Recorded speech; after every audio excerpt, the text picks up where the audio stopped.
Hiya friends, Prepared Suburbanite here, back at you with kind of an update. The most recent video that I put up during my ramblings, I mentioned a few things that as preppers we often really don't think about, and I'm talking about things that go well beyond rice and beans and coffee and water and all those kinds of things that we normally think about when we're putting our prepping plans together and we're heading to the grocery stores and the wholesale clubs and the supply houses and all that. I'm talking about things that I think we're really going to need when the S hits the fan, and that's not too far away.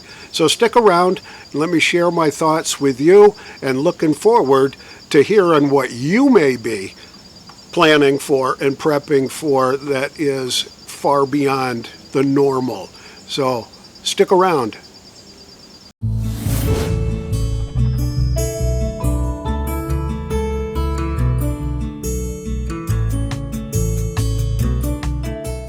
So after I posted that video and got that great comment from one of my viewers, I really got to thinking, you know, what are those kinds of things that we oftentimes don't think about when we're putting our prepping plans together, when we're standing at the counter at the hardware store, whether we're at the grocery store or the wholesale club, and we're picking stuff up, and you got your little shopping list with you, and you're trying to figure out exactly what it is that you're going to need.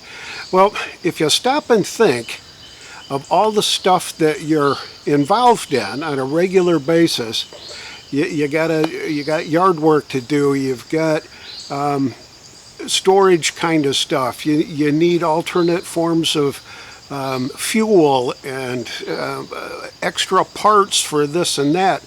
It's time to really go through what you've got, take a personal inventory of your lawnmowers and chainsaws and things like that, and take a look at what extra parts you're going to need. An extra chain, maybe an extra bar, making sure you've got extra gas for your chainsaws and your motorized equipment, leaf blowers and that kind of stuff, spark plugs and bar and chain oil, and those kinds of things is what I'm really kind of talking about, that we don't often think about. And so I just went through and quickly made a list just the other day, talking to my wife, and we just kind of compared notes and made sure that we could try to think of everything, and I'm sure we're not going to think of everything, and I'd like to get what you may be considering as part of your excess or extra prepping plans that go beyond the rice and the beans and the coffee and the water and all those kinds of things. So let me start. I've got a Troy-built lawnmower yard tractor, and it requires this kind of a belt to run the lawnmower part of it. So I've got an extra one of those. I've got extra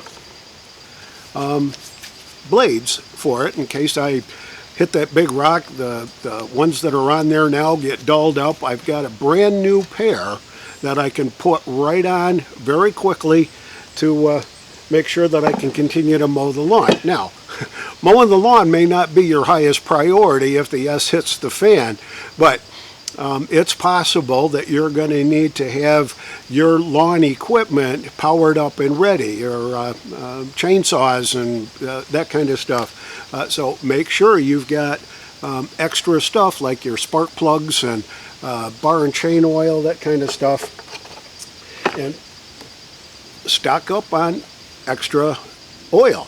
I've got a couple different brands here. This is a Quaker State 10W30. I got 2 or 3 sitting in the garage here in case I need to do an oil change on the lawnmowers and that kind of stuff. I've got some 5W30 here, the all-weather kind, that I think may be very, very helpful for keeping the generators running during the peak times if we have to be relying on our generators. So those are the kinds of thoughts that we were having. we've got a couple of Big Buddy propane stoves.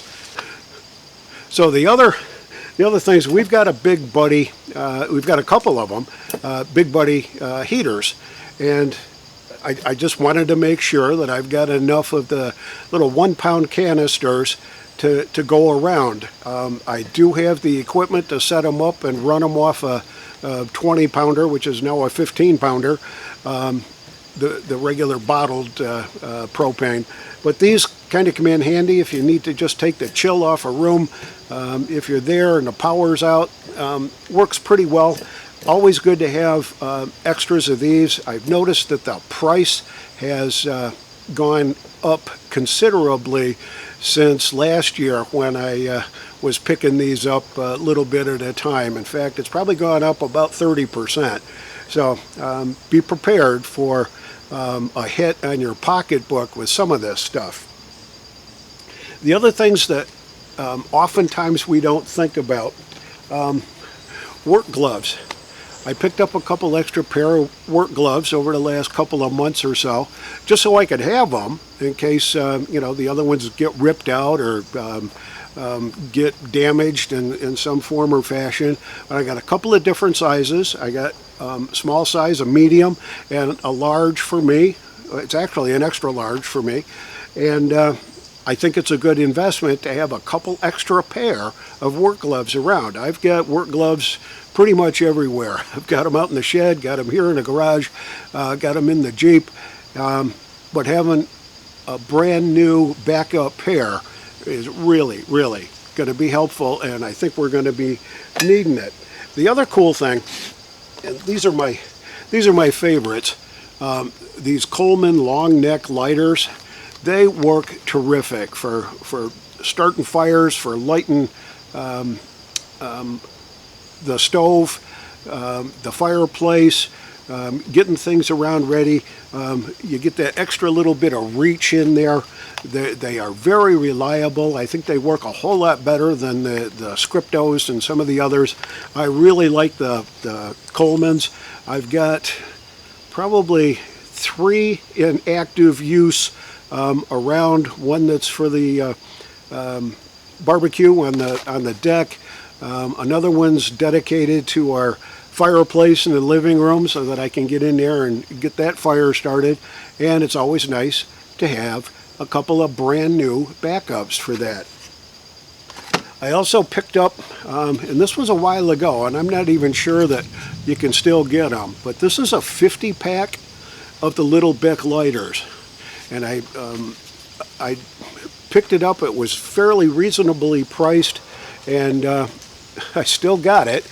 I do pick up the little Bic Lighters when I see them at the grocery store counter and get a little 2-pack or a 3-pack of them every once in a while, because I go through this every once in a while, and they do kind of leak out if you're carrying them in your pocket, if you don't put a rubber band around the little striker thing. So it's probably a good idea to have these. Make a pretty good barter item if you needed to after the S does hit the fan. A couple of other things. Over here, aluminum foil. Don't always think about stocking up on aluminum foil. We've got 2 of those, one near the stove and one under the sink in our kitchen. And I've got 2 packs here of the store brand from BJ's Wholesale, and I've got a couple of other, these are the 18-inchers, and I've got a couple of the 12-inch rolls stocked away in our stockpile there. Good idea to have extra aluminum foil, because if you're going to be doing alternate forms of cooking, that comes in as a real handy tool. Wasp Spray, and this is just cheap store brand Wasp Spray, but it's bailed me out on a couple of occasions, and every time I use one I pick up 2. So whenever you see them, make sure you got one, and put it out in your shed, keep it in your garage. Hopefully you don't need it very often, but when those yellow jackets build a nest and that's right where you're walking on near your front steps or on your walkways. A pretty good idea to have some of this kind of stuff around to protect you and your family from the nasties that are flying around making those ground nests. The other thing, which I think is a good thing to have, a couple extra cans of it around, is the Fix-A-Flat. Got that in my car kit. I got a big can like that in the car kit that I carry in the Jeep. I've got one out in the shed because my little lawn tractor has a soft spot in it somewhere. I don't know if it's the valve stem or if there's a small little puncture in there somewhere, but I've used Fix-A-Flat on that, and I don't really care as long as it holds air. So Fix-A-Flat works good for that. But if you're in an emergency situation and you're out on the road and you got a flat and you can't get to your spare or whatever's going on, you may be able to survive or get to your destination if you use a can of Fix-A-Flat. So I've always got a couple of those sitting around. The other cool thing that we invest quite a lot in are these containers. You pick them up from either Tractor Supply, Ace Hardware, Home Depot. These don't necessarily have to be food grade kind of stuff unless you're going to be storing food right in there.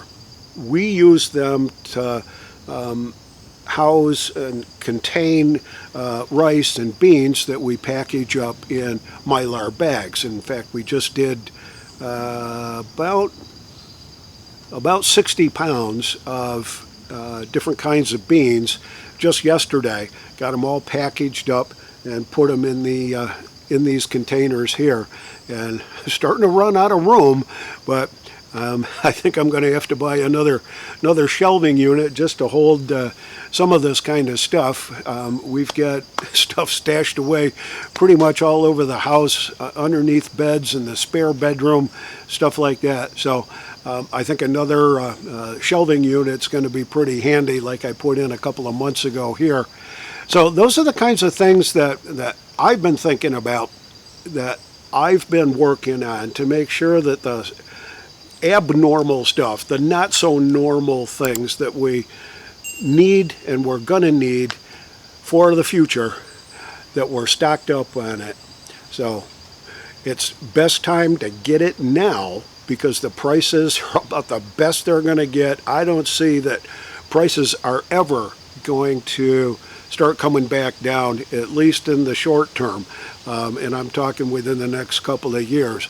So let's make sure that you're checking what you've got, looking at what you may need for oil changes and spark plugs and extra parts and fan belts and drive belts and oil and all that kind of stuff that you're going to need at some time in the future where you're not going to be able to pick it up at the local store. This is the Prepared Suburbanite, reminding you all to be prepared always, and I'll see you all on the next video.